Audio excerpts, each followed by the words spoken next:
Hello साथियों, मैं संध्या मिश्रा एक बार फिर से स्वागत करती हूं आपका अपने यूट्यूब चैनल सुमित चौधरी पर। तो साथियों, फटाक से आ जाइए और हमारे जो प्रीवियस ईयर क्वेश्चन पेपर का जो सोल्यूशन है कराया जाना शुरू कर दिया गया डीएलएड प्रथम सेमेस्टर। तो आप लोग भी फटाक से जुड़ जाइए, अपने दोस्तों को भी क्लास शेयर कर दीजिए। और ये अगर आप PYQ जो भी प्रीवियस ईयर पेपर हैं सारे 5-6 साल के जो भी आप करके जाते हैं तो आप बहुत अच्छा स्कोर एग्ज़ाम में कर पाएंगे। तो आपको यहाँ पर सभी सब्जेक्ट के धीरे धीरे करके जो प्रीवियस ईयर क्वेश्चन पेपर हैं सॉल्व कराए जाएंगे। उम्मीद करते हैं आप लोग बढ़िया तरीके से कर लेंगे। अगर इतना भी आप कर लेते हैं तो एग्ज़ाम में बहुत अच्छा स्कोर कर पाएंगे। और यहाँ पर जो है हम संस्कृत का जो है 2016 का जो पेपर आया था उसे सॉल्व करेंगे और देखते हैं किस टाइप के क्वेश्चन आते हैं। सेम क्वेश्चन रिपीट होते हैं बहुत बार, ये आपको देख के समझ के करना है। ये 7वां प्रश्न पत्र होता है और 25 नंबर का आता है, 1 घंटा में हमें करना होता है। कह रहा है विसंज्ञः शब्द का अर्थ है, बढ़िया क्वेश्चन है। इसका अर्थ है चेतनाहीन।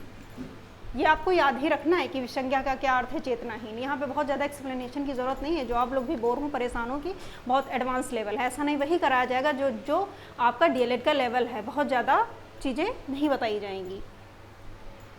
अगला है धेनुवा शब्द में लिंग वचन व विभक्ति है। अब जो धेनु के रूप हैं, जो गाय को धेनु बोलते हैं, धेनु के जो रूप हैं, गाय का स्त्रीलिंग रूप जो है धेनु है, उसके रूप आपको याद करने पड़ेंगे। और ऐसे ही पूछा जाता है, पूरे लिखने के लिए नहीं आते हैं। तो अगर जो पूछे गए हैं अभी तक के जितने भी प्रैक्टिस सेट में वो सारे करवाए जाएंगे, तो अगर आप वो भी सारे याद भी रखते हैं तब भी आप सेम पा जाएंगे और आप बढ़िया तरीके से कर लेंगे और बढ़िया वहाँ पर सही हो जाएगा। इसमें होता है स्त्रीलिंग एक वचन तृतीया विभक्ति। राज्ञः शब्द रूप में प्रयुक्त वचन है, जो राजा के रूप होते हैं, राजन के, उसमें जो राज्ञः आता है इसमें कौन सा वचन है ये हमें बताना है राज्ञः का। तो साथियों, आप लोगों को भी जो पता है उसके आंसर आप लोग करते रहेंगे और बाकी मैं आपको सॉल्व करवा रही हूँ। जो राज्ञः है, तो जब ये राजन के रूप लिखे जाते हैं तो ये दोनों रूपों में 2 बार आया है। जब आप देखेंगे तो आपको समझ में आ जाएगा कि राज्ञः कहाँ कहाँ आया। एक वचन में भी प्रयोग हुआ है इसका और बहुवचन में भी।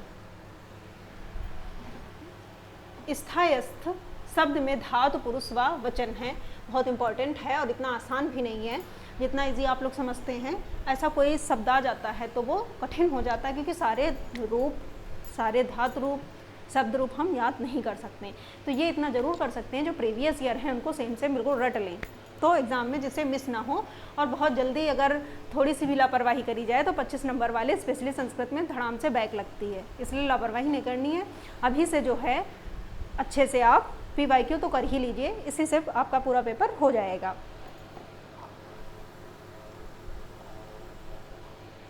इसमें हो जाएगा धातु स्था पुरुष मध्यम वचन बहुवचन। अगला है हम सब पाठ पढ़ेंगे।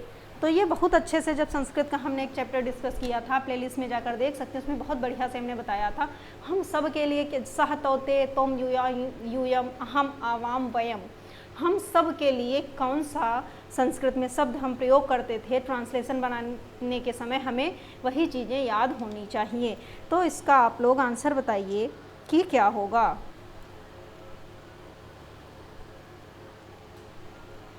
इसमें है वयम पाठम पठिष्यामः। अति लघु उत्तरीय प्रश्न देखते हैं साथियों। त्रिकोणाः मकरा मरालः शशकः सारिका शब्दों में किन्हीं 2 शब्दों का हिंदी अर्थ लिखिए। अब जैसे 2 का कहा गया है, अब जरूरी नहीं है चारों का भी आ सकता है। 2016 का है, चीज़ें अपडेट हो रही हैं, चीज़ें आगे बढ़ रही हैं धीरे धीरे, तो आपको 2 ही नहीं, आपको सारे याद होने चाहिए। इसमें से भी कोई पूछ सकता है 2। तो जो त्रिकोड़ा वो गिलहरी होती है, जो मकरा है वो घड़ियाल होता है, मराला जो हंस होता है, और शशका आपको पता है खरगोश होता है, सारिका मैना होती है। ये भी बहुत इंपॉर्टेंट है। चाहिए कि योग में किस लकार का प्रयोग किया जाता है, बहुत इंपॉर्टेंट क्वेश्चन है। आप जैसे जैसे प्रैक्टिस सेट के साथ कनेक्ट करेंगे, पढ़ेंगे, आएंगे यहाँ पे हमारे चैनल पे, तो आप देखेंगे कितनी बार ये क्वेश्चन पूछा गया है। चाहिए कि अर्थ में किस लकार का प्रयोग किया जाता है, वो विधिलिंग होती है। चाहिए कि योग में या अर्थ में विधिलिंग लकार का प्रयोग किया जाता है। आपको बस इतना ही लिखना है, ये सब इतना लिखने की कोई ज़रूरत नहीं है तिलघु में। पितर शब्द में किस विभक्ति का प्रयोग किया गया है। पितर जो शब्द है ये पिता शब्द के रूप में सप्तमी विभक्ति एकवचन, आपको बस इतना याद रखना है कि इसका प्रयोग सप्तमी विभक्ति एकवचन में किया गया है। ये पूरी सप्तमी विभक्ति की पूरी एकवचन, द्विवचन, बहुवचन पूरा। अब जैसे इसमें पूछा गया था पितर, तो यानी कि ये वाला पूछा गया सप्तमी विभक्ति एकवचन। अगर दे दे ये पितृश तो हम बहुवचन कर देंगे, लेकिन विभक्ति सप्तमी ही रहेगी। अगर पित्रोह दे दे, पित्रोह, तो सप्तमी रहेगी और द्विवचन रहेगा, दे भी सकता है। भविष्यत काल को दर्शाने के लिए किस लकार का प्रयोग किया जाता है? अति लघु है, इतना बड़ा आंसर नहीं लिखना है, इसमें एक्सप्लेनेशन के साथ सारा एक्सप्लेन किया गया है आपको।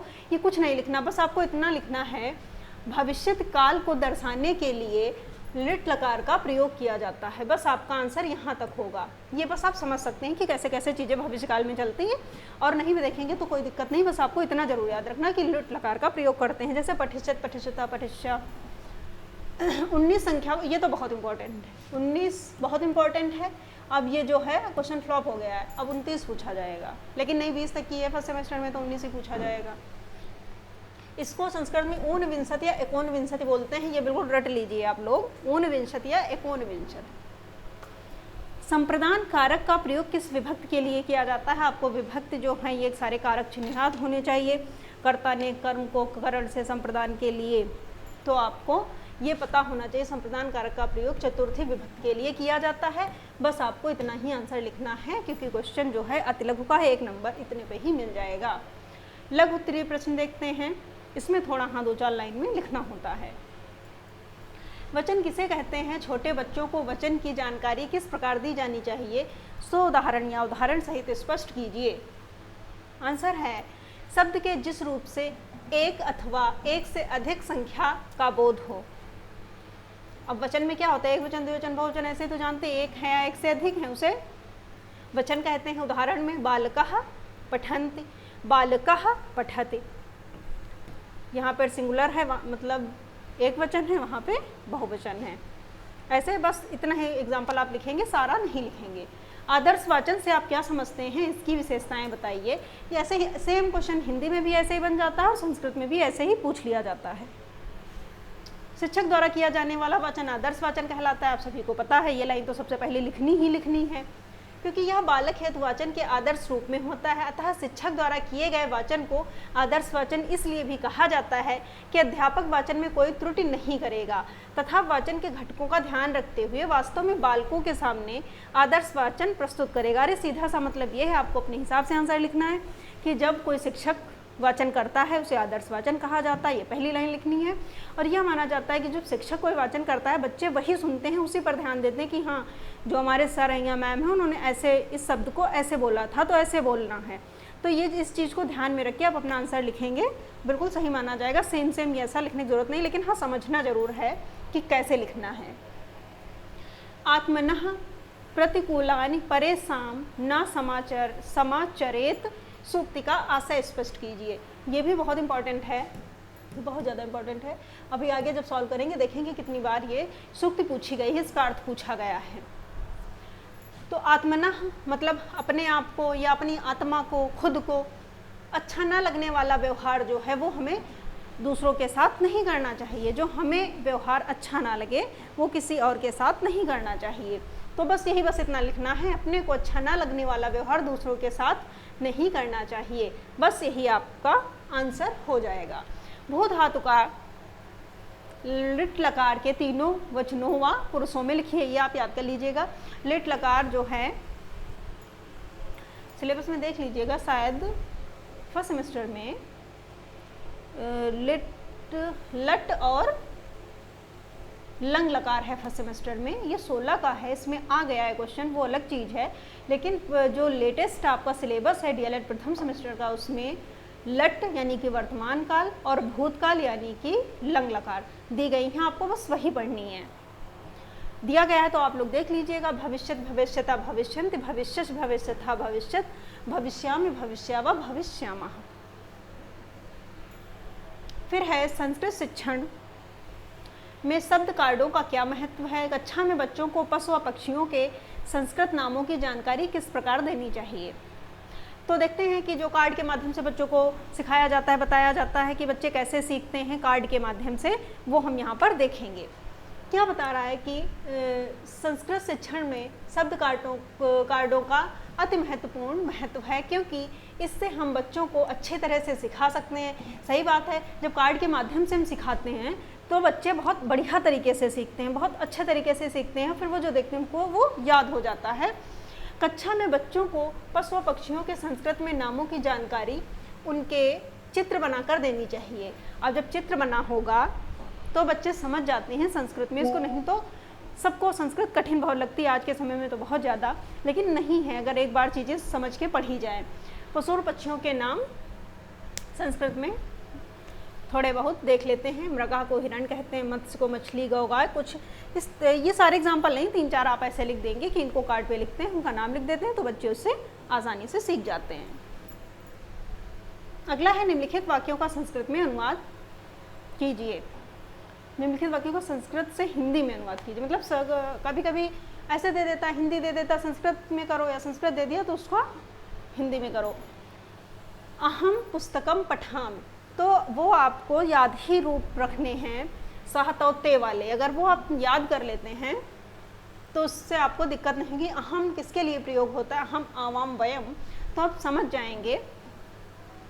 मैं पुस्तक पठामी आया है, पठिष्यत पठिष्यता पठिष्यन्ति पठिष्यस पठिष्यता पठिष्यत पठिष्यामि पठिष्यावा पठिष्यामः। तो जब आपको याद होगा तो आप लिंक कर पाएंगे कि कहाँ पे जा रहा है, बहुवचन है कि एक वचन में प्रयोग हुआ है, तो इसका अर्थ हो जाएगा मैं पुस्तक पढ़ता हूँ, सीधे सीधे यहाँ पे लिखा गया है। फिर है ताम प्रति दयाम कुरु, तो ताम मतलब उनके प्रति, दया, कुरु मतलब करो। तीसरा है शिशु प्रकृत्या सरला भवति, जो शिशु की प्रकृति होती है या स्वभाव होता है वो बहुत सरल होता है। गुरुवे नमः, गुरु को नमस्कार करो, ये बहुत पूछा जाता है। निम्नलिखित शब्दों में से किन्हीं 6 शब्दों को के संस्कृत में नाम लिखिए। अब ये इतने सारे दे देंगे, इसमें से किन्हीं 6 के आपको संस्कृत में लिखने हैं। तो इस टाइप के क्वेश्चन पूछे जाते हैं, 6, 5, 4 जितने भी दे दे। अब जैसे ये आप सारे लिखेंगे तो ये आपको वीडियो में करवाया गया है, पशुओं के नाम, सब्जियों के नाम, फलों के नाम, वहाँ से आप इसको कर सकते हैं। घोड़ा को अश्वः बोलते हैं, आपको पता है।